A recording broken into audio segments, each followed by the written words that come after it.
All right, y'all, it's Anti-War Radio on Chaos 92.7 FM in Austin, Texas. And our guest today is Andy Worthington. He's the author of the book, The Guantanamo Files, the stories of the 774 detainees in America's illegal prison.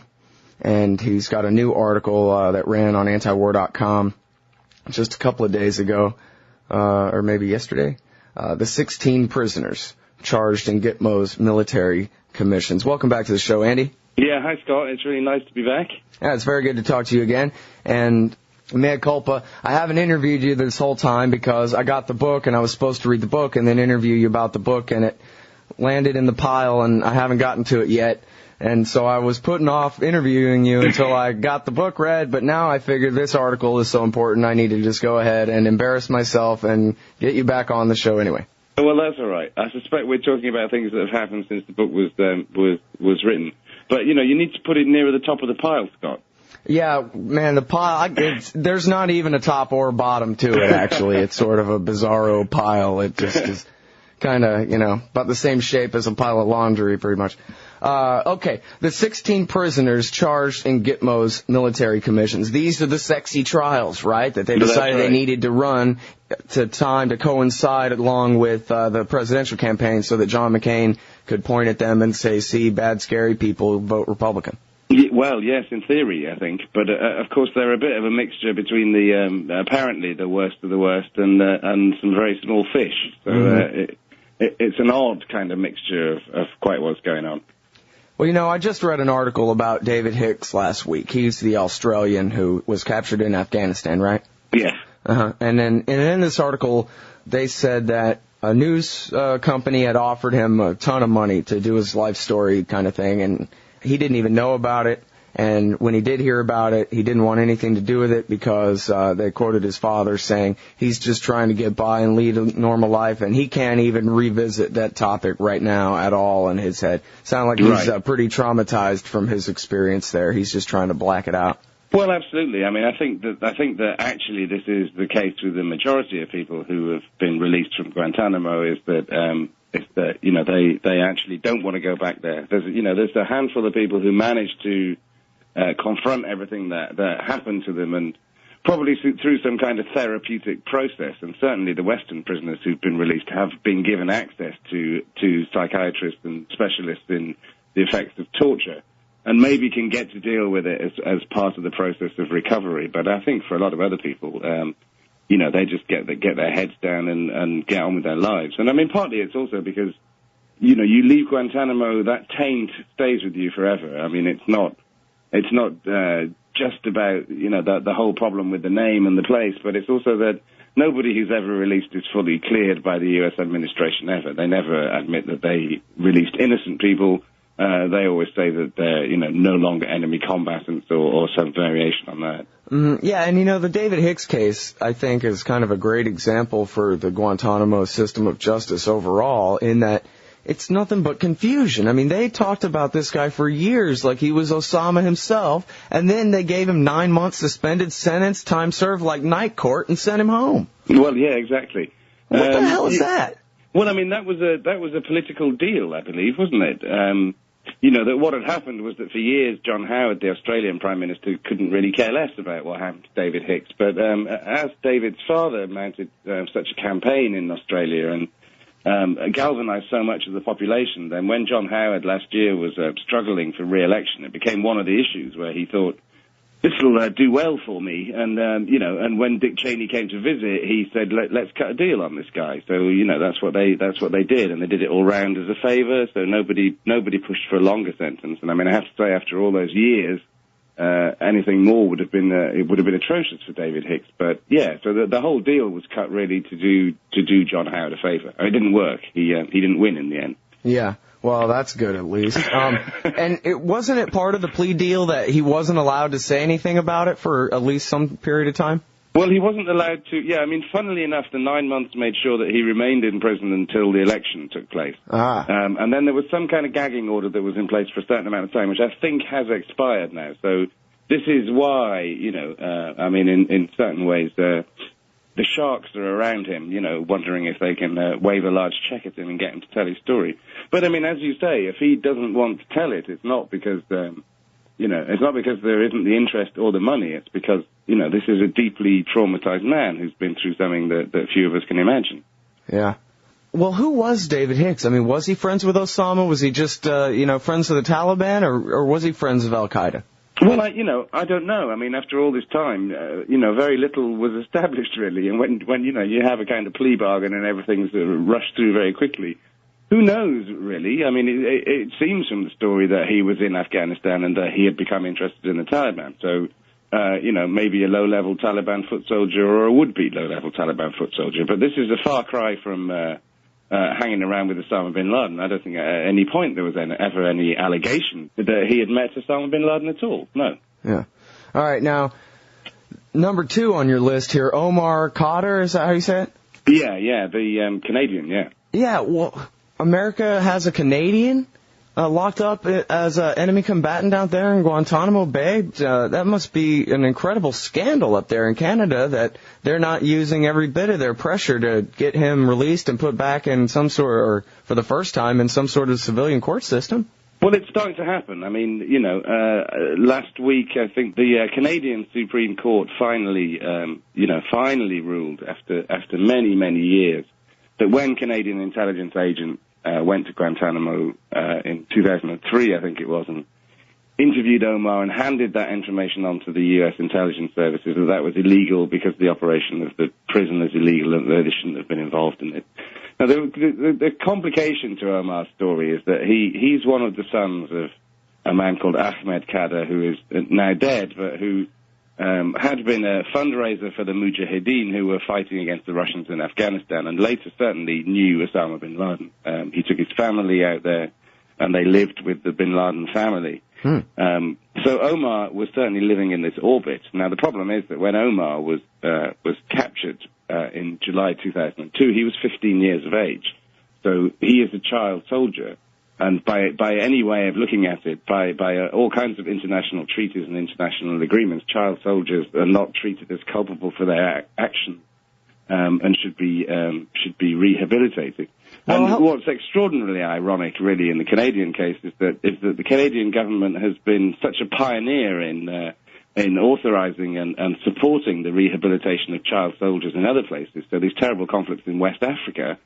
Then they've been involved. And, in Sierra Leone, it's like, no, these are children. When it comes to one of their own, what they've done is that they've let the way the stories have been told about Omar's background override the fact that, that what it comes down to is that he was a child. And the horrible thing about the story of what he was supposed to have done is that he was accused of killing a U.S. soldier in the firefight after which he was caught, and it was only recently revealed that the prosecution had been holding on to evidence for years, which indicated that there was another person alive at the time that the American soldier was killed. So for years they'd said, Omar was the only one alive, so he must have done it. And then it finally was revealed that actually 2 people were alive at the time, so there's no way of proving that it was actually Omar who did it. Huh. Well, now, help me understand the law here, because even if he was the only one who was around and it must have been him, if we accepted that, which we don't because it's a lie, but anyway, if we did accept that, is it a crime? It's a war crime to kill someone in battle if that someone is an American? I'm confused about that. I mean, we're not talking about, he's accused of kidnapping an American and torturing him or something. Yeah. We're talking about a battle. Is throwing a grenade at somebody or taking a pot shot at somebody on the battlefield a war crime? That's murder? Well, Scott, I absolutely understand your confusion, and I think you're dead right. And this is a crucial issue: is why is it that when there's a war and battles are taking place, that's what's always happened. But suddenly, in the context of Afghanistan, anybody who fights U.S. soldiers is not engaged in a war, but is actually a terrorist, and it doesn't make any sense. Well, they're not wearing uniforms, right? There's a slight difference between the definitions between what happened in Afghanistan, where the enemy combatants ended up in Guantanamo, and Iraq, where nominally at least, and I use the words advisedly, the people have been treated according to the Geneva Conventions, then they're prisoners of war. And that's the generally accepted context. But yeah, it's completely insane to be putting people on trial for things that happened in wartime and claiming that they're kind of unusual crimes that are not part of what war involves. Right. I mean, and we all know that there's, a dividing line in there. If we're talking about the American soldiers, for example, it's not a war crime. The Americans, at least, don't consider it a war crime for our soldiers to kill people in battle. But if they massacre a bunch of civilians at Haditha, they might get put on trial, Yeah. Well, no, exactly. Okay, so this guy's 15 years old, and does it look like he's ever getting out, or what are they going to do with him? I don't know. I mean, the hope always is that the Canadians will put enough pressure on to demand that he be returned to Canada, where he can be tried, and where presumably a lot of the things that you've just been discussing will come out, and it will be said, well, why is this guy still being held? If he committed any sort of crime, he's surely paid the time for it, and. But, it remains to be seen whether the Canadian government will do the right thing. Certainly, up till now, they haven't. Mm-hmm. So, and I think that really is a bit of a dark mark against the Canadians' reputation for fairness, especially, as I was saying, when it comes to the issues of child soldiers from other countries. Yeah, no doubt about that at all. Let me play a clip here of George Bush referring to the Supreme Court decision in the case of the next guy on your list, Salim Hamdan. This debate is occurring because of the Supreme Court's ruling that said that we must conduct ourselves under the Common Article 3 of the Geneva Convention. And that Common Article 3 says that there will be no outrages upon human dignity. It's very vague. Okay, I'm sorry. I know that's a little bit off topic because it's more on the torture question. But that was the case where the Supreme Court said, no, the Geneva Conventions do apply to everybody, whether they're wearing uniforms or not, or what have you, and writs of habeas corpus and that kind of thing.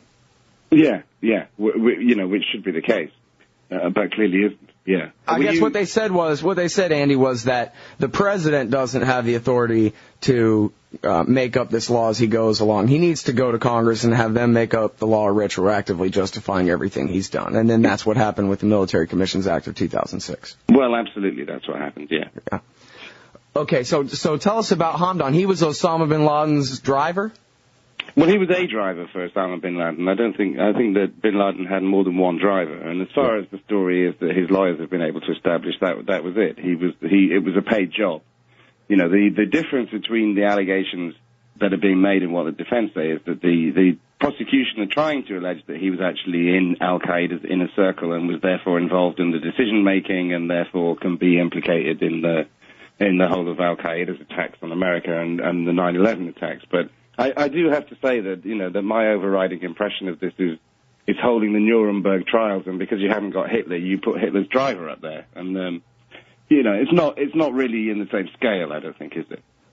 Yeah, no, it doesn't seem to make much sense. If it's true, in fact, that's really all they have on him, that he was a taxi man rather than, one of the conspirators. Although that does sound like typical Justice Department legal theory, right? That anybody who did anything, they can go ahead and prosecute anybody in the neighborhood for it at this point if they feel like, it seems like. Yeah.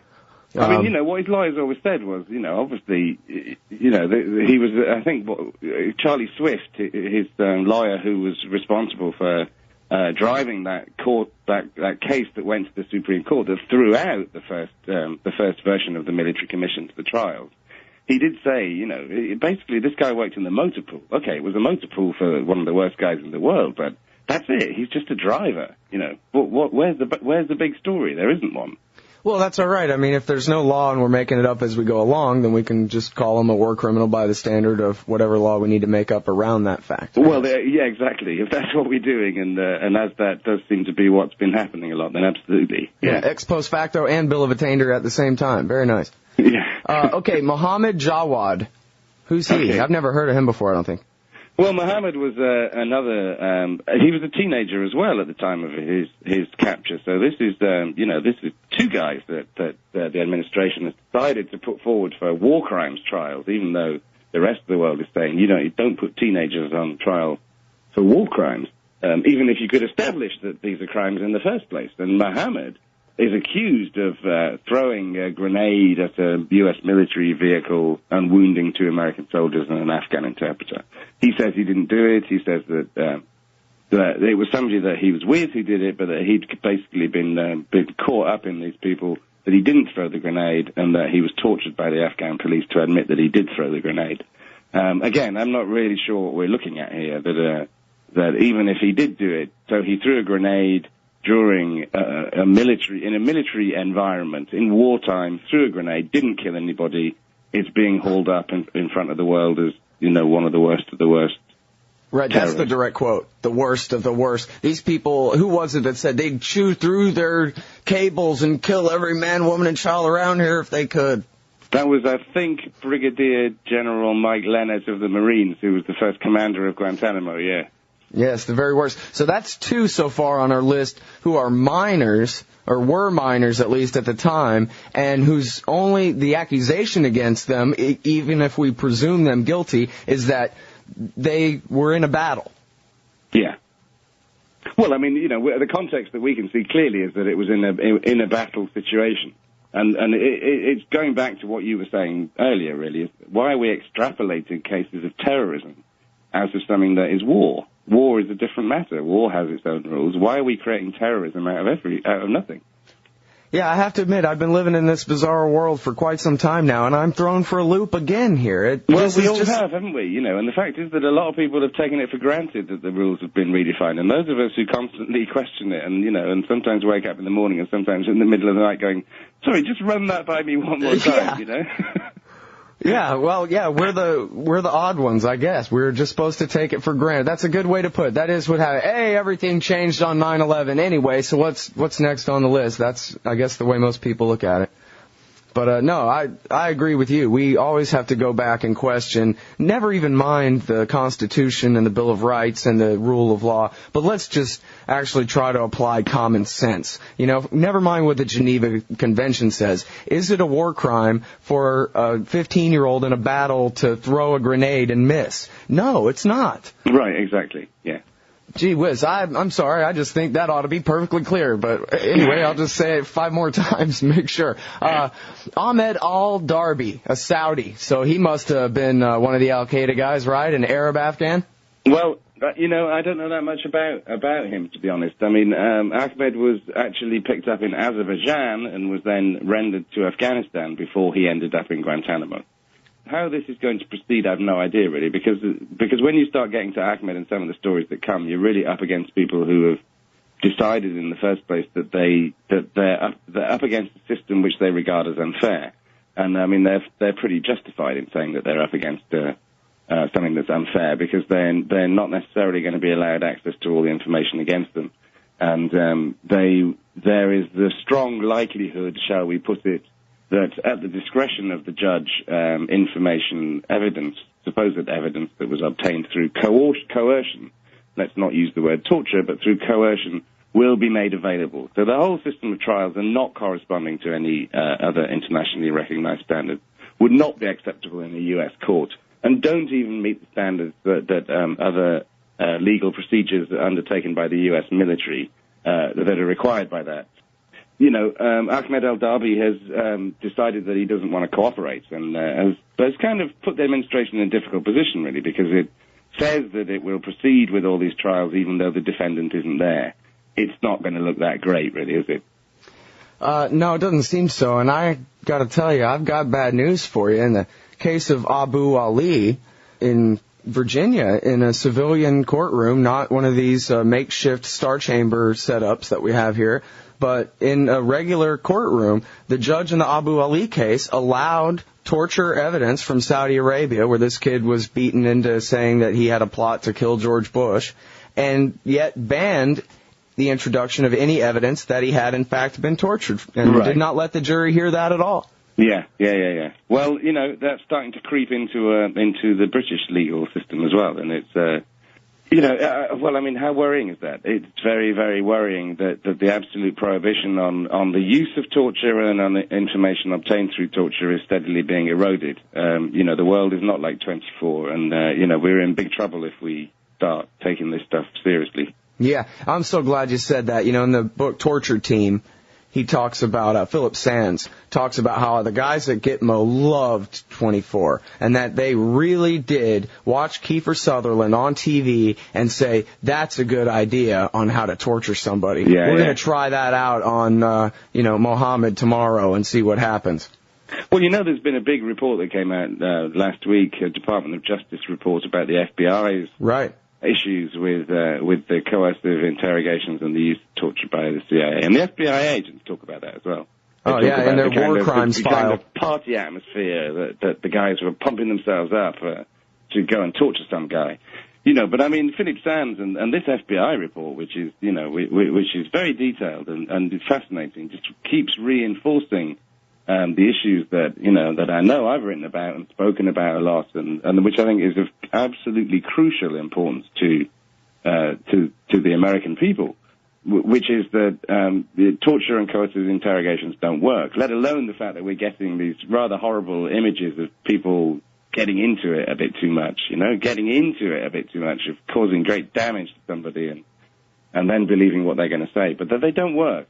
And that the FBI, which had this involvement in the terrorism trials that took place before 9/11, when they sat down and developed rapport with prisoners and got them to provide information, and then built court cases and went through the U.S. court system and prosecuted these people as criminals, rather than creating some abstract world in which you torture people, you don't have valid legal rules, and you hope that your show trials are not going to be derailed, and you can just bang up these guys and be done with it. Which is where they are now, having to basically drop the charges against this guy Qatani, who's one of the, 10 or 15 different 20th hijackers that they have around now. Right, yeah.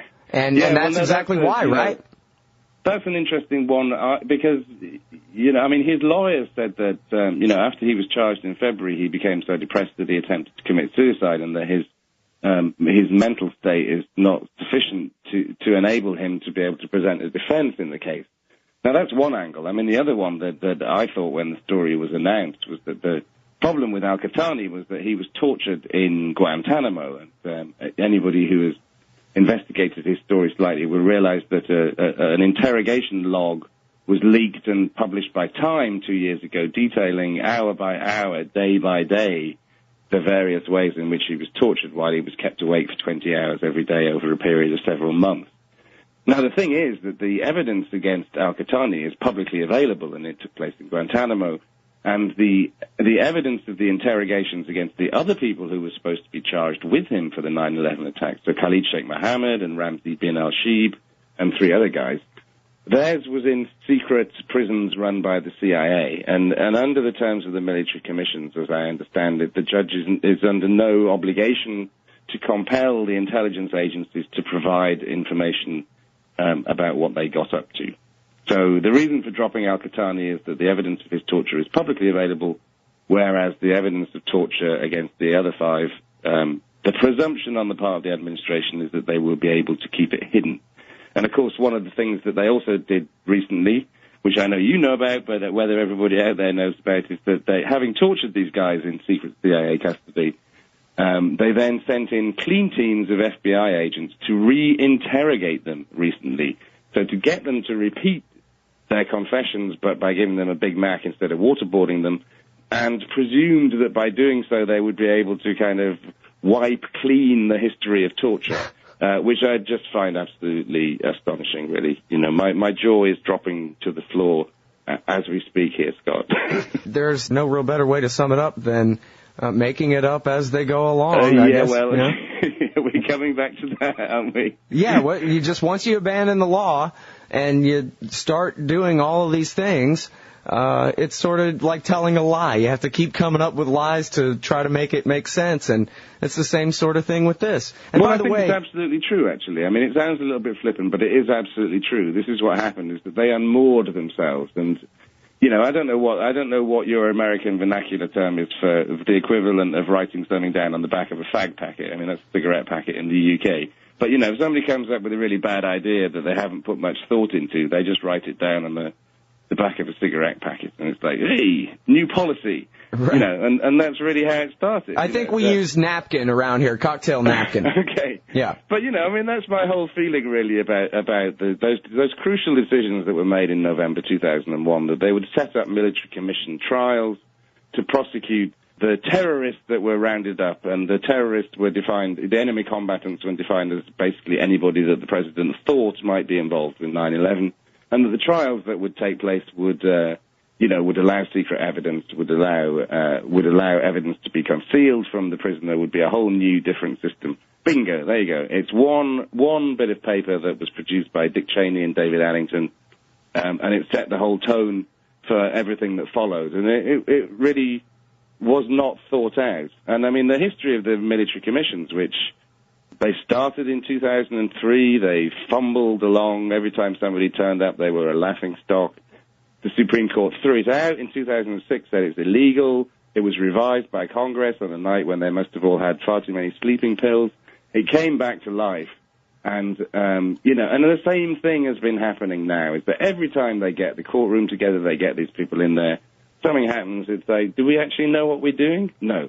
And we're back to the mantra, I think, Scott. You know, why do we not know what's going on? Because we're making it up as we go along. Right. And wasn't there even a big battle over, I remember at one point a judge dismissed a bunch of cases and said, no, you have to go back and redo it because of the distinction between an unlawful combatant and an enemy combatant and an unlawful enemy combatant. And these guys, they're fighting over their made-up terms they can't even get straight. Well, the great thing about it is that, you know, these are military-appointed judges. They're appointed to this brand-new system of trials for terror suspects. And what happens is that these guys, instead of being complete puppets, they actually look at what they're required to do. So this was last June. This was after David Hicks, the Australian, was sent home, did a plea bargain. We don't have to go into the details of a case. Great. First two trials come up. It's Omar Khadr, it's the Canadian teenager. It's Salim Hamdan, the driver for bin Laden. And the trials are about to start. The administration's gunning for it. And the judges have a look at the legislation and say, no, wait. These guys are enemy combatants. The tribunals that you held at Guantanamo to decide that these guys were enemy combatants without rights who could be put forward for trial by military commission. That's what they are. Now, the legislation that you passed in Congress to get these military commissions going again, it said they had to be unlawful enemy combatants. These guys are not. There's a difference between the terminologies here, and we're not in a legal position to go ahead with this. So they called off the trials, and then the administration freaked out and said it's a semantic difference. They said no, it's not. They said okay, we're going to appeal, and then they looked really stupid because the appeals court hadn't even been established in case of something like this happening.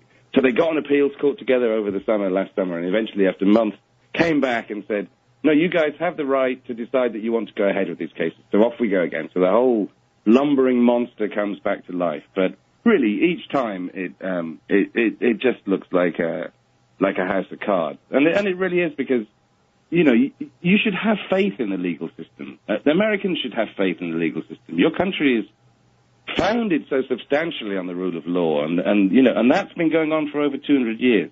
And you took so many of the elements of the law from the English common law that had existed for hundreds and hundreds of years before that.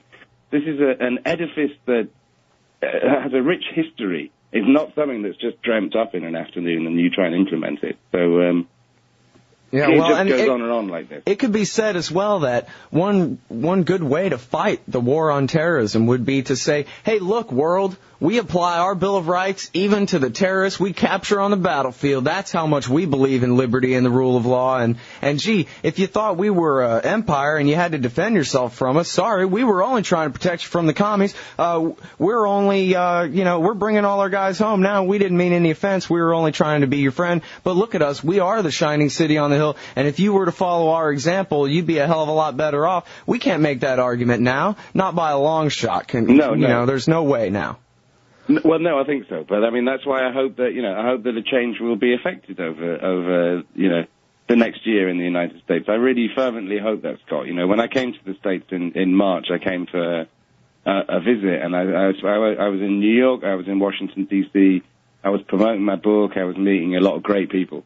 And, across the board, I have to say, the issues that were being discussed were that that abrogating from the Geneva Conventions, that holding people without charge or trial, that setting up secret prisons, that all these things were an insult to what Americans believe that their country should stand for, and that this isn't just pie-eyed idealism. The United States is a country that was founded by immigrants on principles and dreams and ideals and beliefs, and these things are important. And it seems to me that, I don't know how it's going to pan out, but it seems to me that this is one of the things that Barack Obama is touching on, is that he's appealing to people who want America to stand for something again, because anybody half sensible looking back at the ruin of what's been happening to America's name over the last 7 years really must want to change and must want to know what does America stand for? How can we hold our head up proudly and say what we stand for? Right, especially when the whole argument for why we're killing everybody is because we're so good that it makes it all right. Yeah. It makes our excuse for all this aggression is wearing really thin here. Yeah. I want to go back to something that you said before about torture doesn't work. I don't think that that's true. I think that your premise that you didn't really say is if you want the truth. Right. But torture works great if, for example, you're trying to get Osama bin Laden's buddy al-Libi to claim that Saddam Hussein taught him how to hijack planes and make chemical weapons. Well, absolutely. Yeah. No, it's a very important distinction to make. But, when I said it doesn't work, I meant it doesn't work in the sense that it doesn't deliver you the truth. Right. Or even what's come out in the case of somebody like Khalid Sheikh Mohammed, which is that, I know this is on record in various places, that people who know about or were involved in the interrogations have basically said, we know Khalid Sheikh Mohammed came up with loads of stuff. Now, the thing is that we know that some of it's true, and we know that a whole load of it is a load of rubbish, but we don't know which is which. Very helpful, Right. It's really not helpful at all, because the difficult story, and this is what came out with Abu Zubaydah, who's another allegedly senior al-Qaeda operative who actually seems to have some mental issues and a split personality, according to the FBI, who interrogated him before the CIA got hold of him and started giving him all the heavy stuff. Was that Ron Suskind, who wrote a book about that, has a fantastic passage where he just says, every time they tortured this guy, he would come up with another fanciful plot, and then the agents and the military would rush to the scene of this, and they start rounding people up, for another plot that's been uncovered. But it's a plot that's been invented.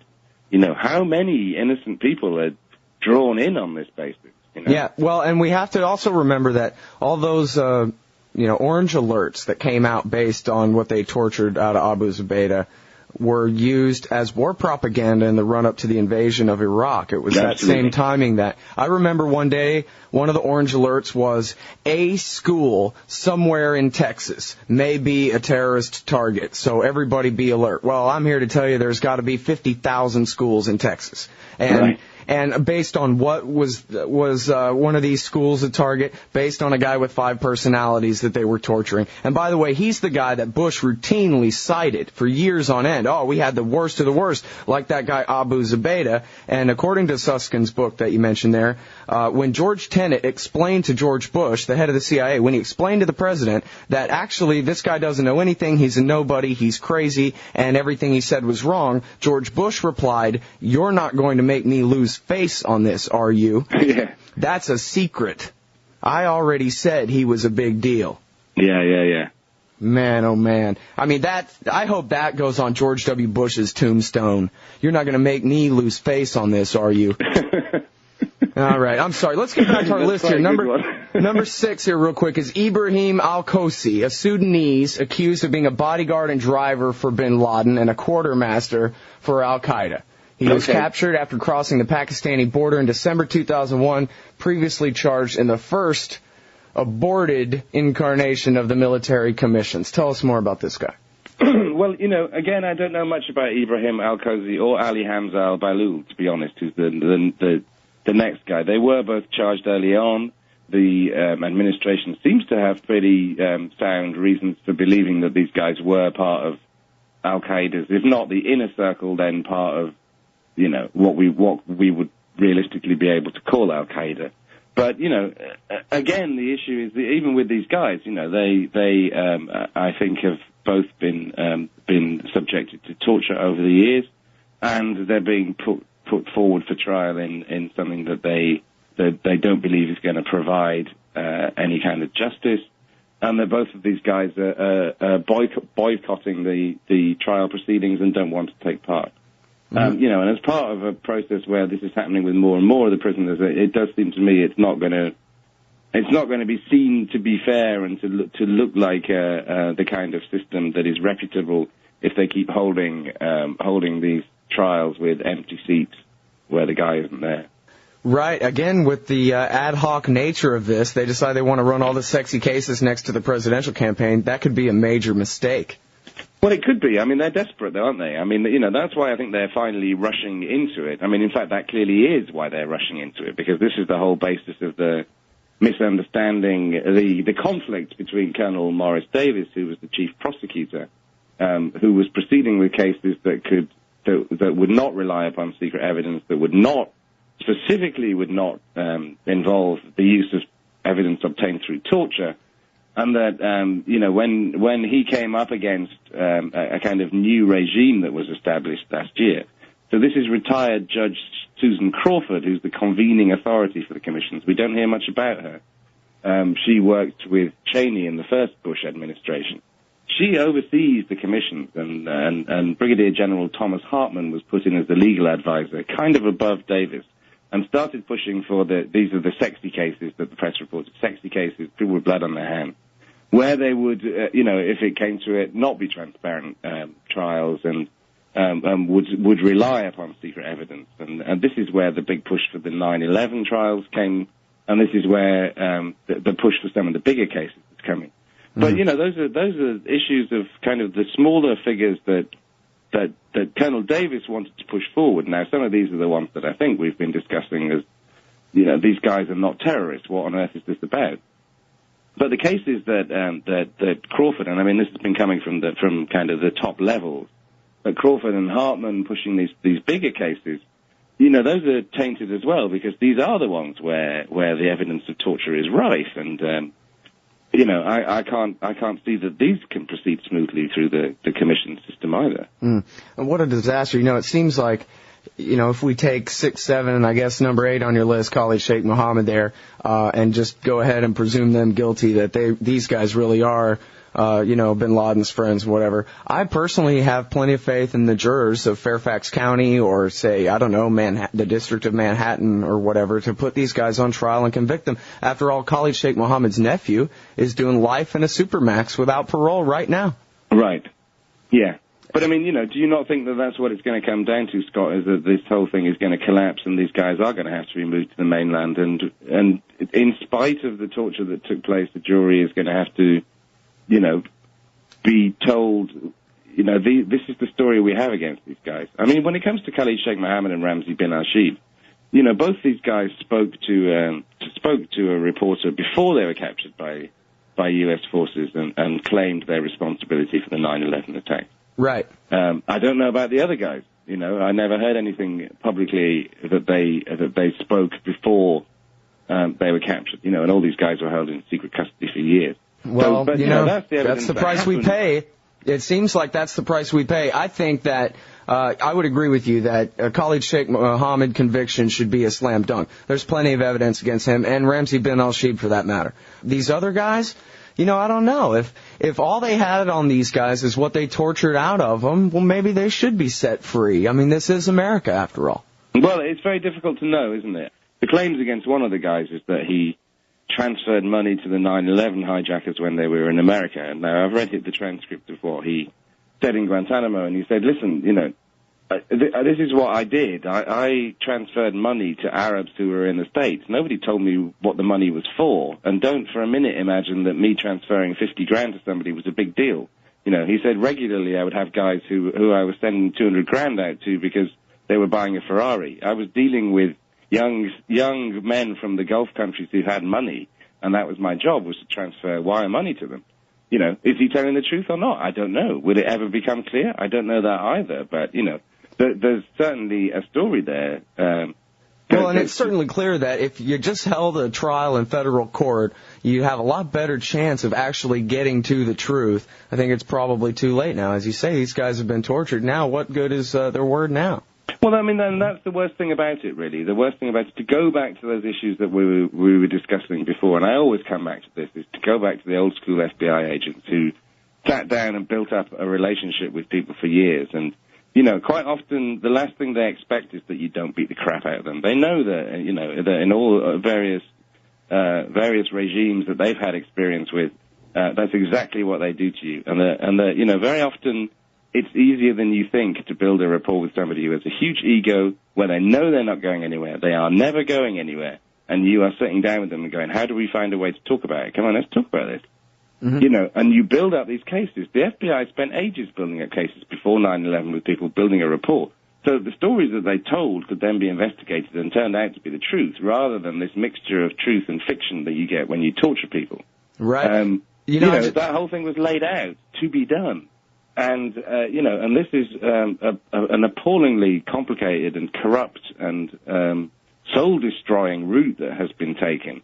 And, you know, I mean, my greatest desire would just be to see that the people who are running the show are going to say, we are absolutely not doing this anymore. We are closing down the secret prisons. We are reining in the CIA in the way that we behave. We are getting back to the rule of law, and we are trusting ourselves that we are equipped with talented people who can, that when we apprehend somebody, we can sit down with them and we can build a rapport with them without waterboarding them.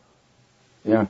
Well, you know, it's funny because a lot of the real experts who aren't, you know, just shills for the war party, but people who are actual terrorism experts and so forth, they almost always say that the actual war on terrorism, such as it is, you know, if you take off the ironic quotes and you just get down to the core of, you know, the actual battle against al-Qaeda and so forth, that it's a battle to be won by cops and spies, and that basically what you do is you find the people, you capture them if you possibly can, and you bring them back for trial. It's a law enforcement matter. Treating it as a war, talking about Osama bin Laden like he's the premier of the Soviet Union only builds him up into something that he's clearly not. Well, no, absolutely. I mean, it is a problem that, you know, that it was never a war. It was a case of dealing with criminals. And that's what it's always been, you know. And that's what happened, you know, in Khalid Sheikh Mohammed's tribunal at Guantanamo last year, when he compared himself to George Washington, and he was talking about, you know, the English would have made George Washington an enemy combatant. And he's got into the glory of war that he's being presented with. You know, what's the bottom line here? Is that if this was the guy who did it, you're not an enemy combatant in some glorious war. You know, you are a despicable criminal. This is a criminal act that you did. This is not warfare. Right. Instead, they affirm what he says. Yeah. That's right. Is it okay if I keep you on longer here and ask you about the rest of these guys? Yeah, do, yeah. Who's this guy, Ali Abdul Aziz Ali? He's another one of Khalid Sheikh Mohammed's nephews, actually. Uh-huh.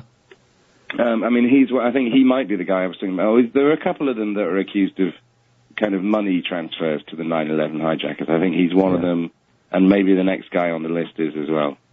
Who have you got there? Well, next on the list I have Walid bin Attash, a Saudi who lost a leg in Afghanistan before 9/11. He actually claimed in his tribunal last year. He was one of the few. There was Khalid Sheikh Mohammed who said I was responsible for 9/11, and Walid bin Attash said I was involved in the African embassy bombings in '98. I was very involved in the bombing of the USS Cole in 2000. Seems to be, you know, straightforward confession, but, you know, when it comes to it, we're going to find out about a lot of other stuff that happened along the way. Again, another one of these cases where, you know, if what they say is true at all, you know, this should be a slam dunk for federal prosecutors who, after all, lock up innocent Americans in prison all the time. They might as well, you know, turn their attention towards some actual criminals. And again, the kind of thing where, you know, just because even if everything he says is true, he helped bomb the Cole, etc., there's nothing about the case on its face that would require turning him over to the military rather than over to the Justice Department. They're plenty cruel. No, absolutely. I mean, you know, yeah, the more we get into it, the more we end up just wishing that we could roll back time a bit and handle this differently, don't we? Yeah. I mean, that's certainly the impression that I got, with this FBI report that I mentioned earlier, which I would encourage, anybody who has more than a passing interest to go and really have a look at the testimony of the FBI, of these people who wanted to do this the old-fashioned way, and who had to back off when the CIA and various DoD representatives were muscling in and starting.